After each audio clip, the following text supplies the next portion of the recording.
suppose que tout le monde n'est pas encore arrivé. Alors vous faites une thérapie particulière. D'abord parce que les deux groupes et que c'est pas souvent qu'on fait des thérapies de groupe. On en fait quelquefois dans les hôpitaux, mais c'est pas pareil. C'est des thérapies de groupe qui durent 2 heures, une fois par mois, où tout le monde s'exprime librement.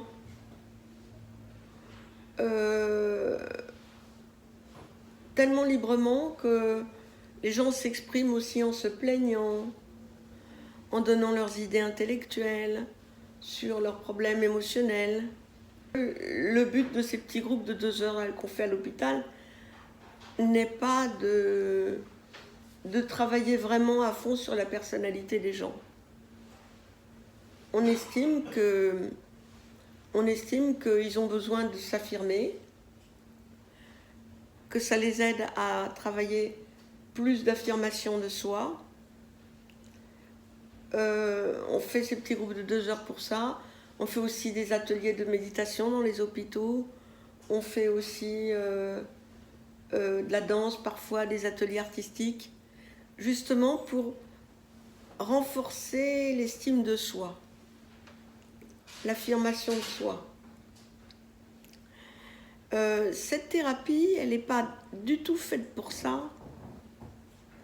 Elle n'est pas faite pour renforcer l'affirmation de soi, parce que la philosophie de cette thérapie est différente des thérapies qu'on utilise, des thérapies faites par les médecins et les psychiatres habituellement.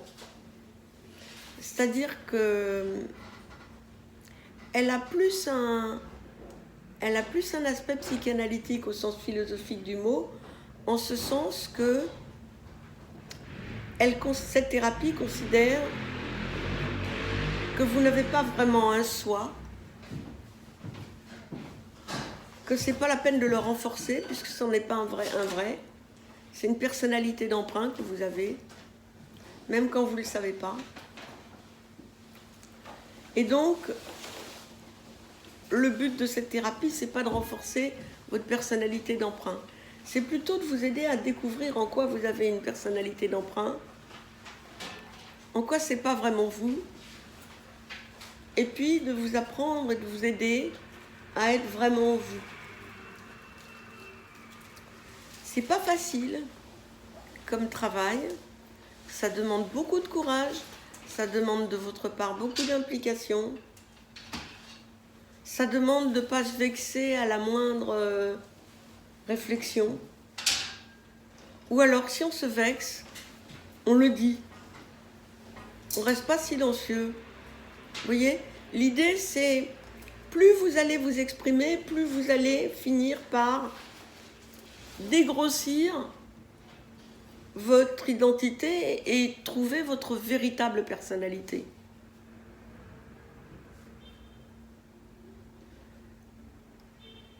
Je connais quelqu'un, par exemple, à qui on a dit, c'était son premier groupe, qu'il avait un regard suffisant. Et puis plusieurs personnes ont levé le doigt. Bonjour. Bonjour. Bonjour. Et ce garçon s'est vexé. Et du coup, il est parti. L'idéal, c'est que si vous êtes vexé par une réflexion de quelqu'un, puisque la personne, les gens sont là pour parler avec authenticité, vous serez parfois vexé. Quelquefois, vous serez vexé par moi sans que je m'en rende compte, parce que je vous aurais coupé la parole, parce que j'aurais donné la parole à quelqu'un d'autre plus longuement, parce que j'aurais dit à quelqu'un « Non, attends, ça c'est pas le propos », parce que, enfin bon, il y en a beaucoup qui se vexent par mes interventions. C'est un peu dommage de ne pas le dire. Parce que si vous ne le dites pas, on reste dans le non-dit, et le non-dit, c'est un peu ça qui vous fait crever à petit feu. Donc, pourquoi elle est plus psychanalytique, cette thérapie, sur le plan philosophique? C'est parce qu'au fond, déjà on considère qu'il y a une personnalité d'emprunt, et aussi parce qu'on part du principe que vous n'êtes pas vous-même, que que vous passez à côté de vous-même et que passer à côté de soi, ne pas être soi, ça rend malade. Ça donne des symptômes. Même les névrosés, les gens dits normaux, quand ils ont des symptômes, mal au ventre, angoisse, dépressivité, eh bien eux aussi c'est parce qu'ils ne sont pas eux-mêmes suffisamment. Vous n'êtes pas névrosé, vous avez une personnalité atypique, ce qui n'est pas grave en soi, hein. Simplement il faut que vous appreniez à connaître votre personnalité et être totalement vous-même dans cette personnalité que vous allez apprendre à assumer totalement. Et vous serez heureux dans cette personnalité, sauf dans les moments où vous aurez du chagrin. Dans les moments où on a du chagrin, on n'est pas heureux, c'est normal.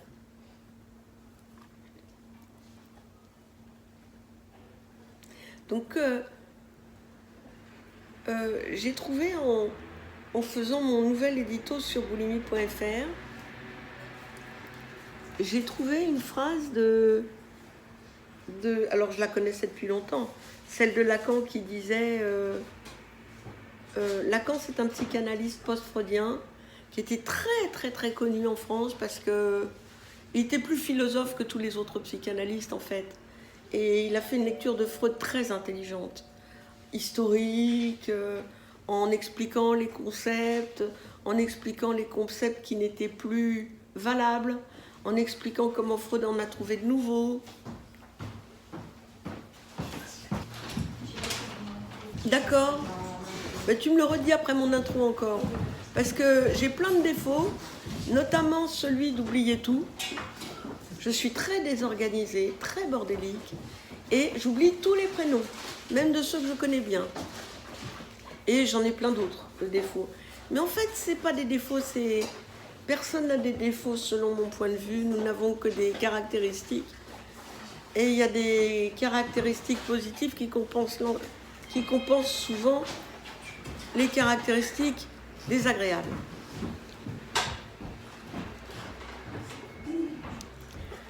Lacan, il disait... Attendez, je vais essayer de le retrouver.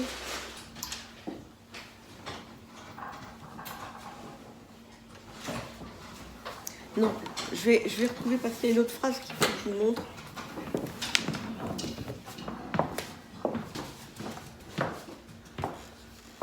Je faisais justement un édito sur boulimie.fr qui d'ailleurs a disparu des premières pages Google, je ne sais pas pourquoi, mais je verrai un jour pourquoi. Mais en tout cas, il y a une foultitude d'articles qui tournent autour de cette philosophie-là dont je vous ai parlé dans l'intro. Et là, j'ai trouvé 2 psychanalystes qui ont écrit sur l'addiction. Et alors leur article s'appelle « Apport de la psychanalyse à la question de l'addiction ». Selon eux, la pratique analytique ne peut réduire le sujet à son addiction. Elle doit se consacrer à soutenir le sujet dans sa désaliénation de son identité d'emprunt. En gros, vous avez une identité d'emprunt qui vous aliène sans que vous vous en rendiez compte, et c'est pour ça que vous êtes emprisonné dans quelque chose qui n'est pas vous, et du coup beaucoup d'angoisse, et du coup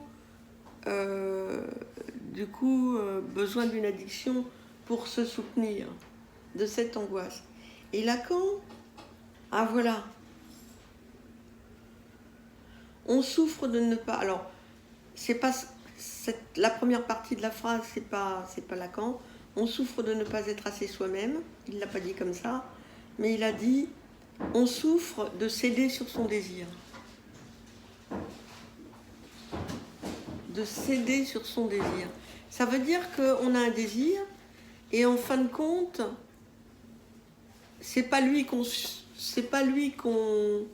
suit. On le met au placard. On le met au placard, on cède.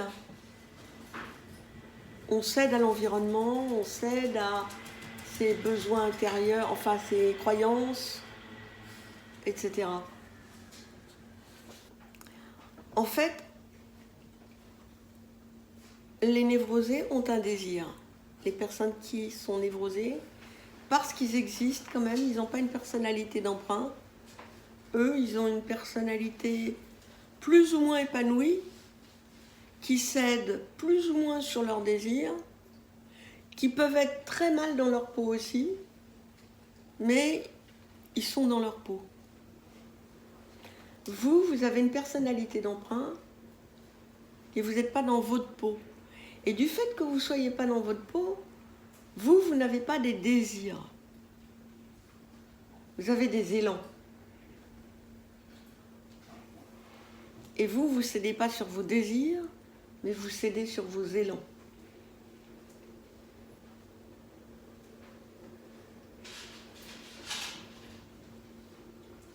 Voilà, ça c'était pour la philosophie de cette thérapie. Votre travail à vous,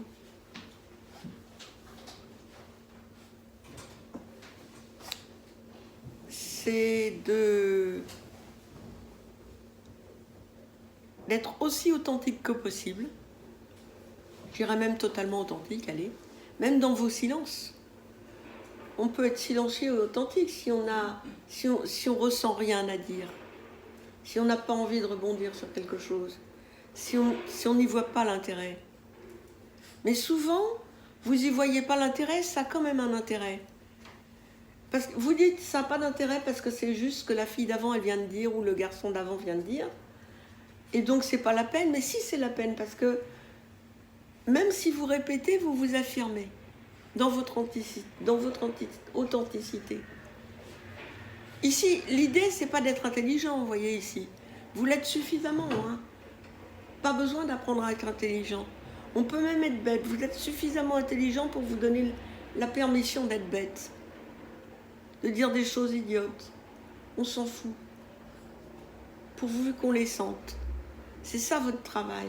Et votre travail, c'est accepter d'avoir l'air bête. Dire quand vous vous vexez.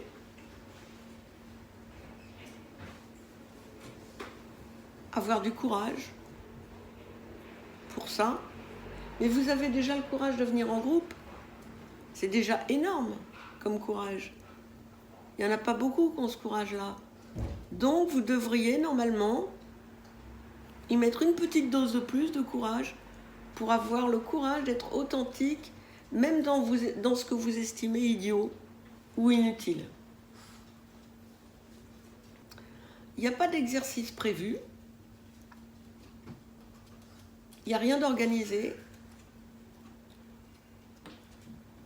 Je ne sais même pas ce qui va se passer moi-même. On est un peu chacun dans une humeur différente de la veille, même moi. On ne sait pas ce qu'on va ressentir, même moi. On est dans une posture d'égalité, c'est-à-dire que moi, je ne sais pas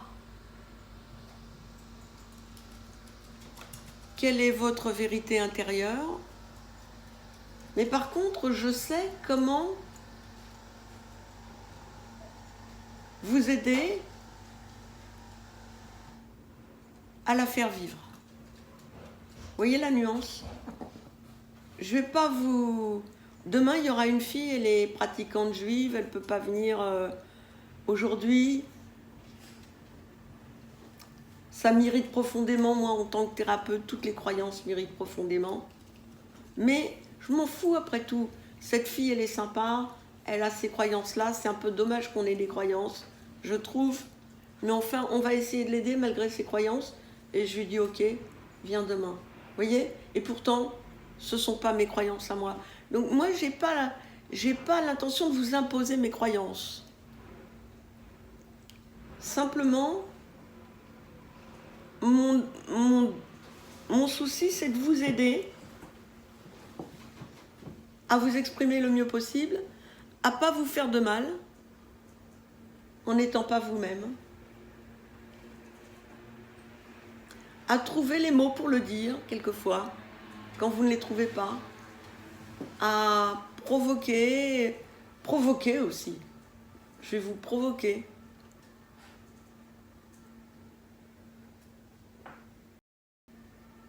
On fera parfois, si ça se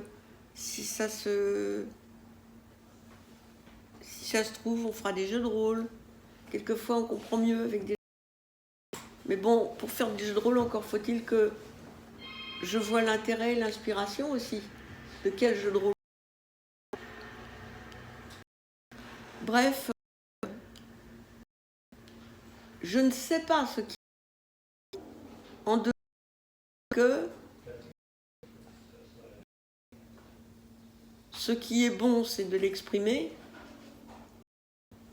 Et dans apprendre à l'exprimer, ces personnes. Voilà. Bien que vous ne soyez pas névrosé, bien que vous ayez une personnalité atypique, vous réussirez à fonctionner harmonieusement avec vous-même et parmi les autres. Peut-être mieux encore que des névrosés qui, eux, ne se sont pas donné la peine de faire tout ce chemin parce qu'ils estiment qu'ils vont pas si mal que ça.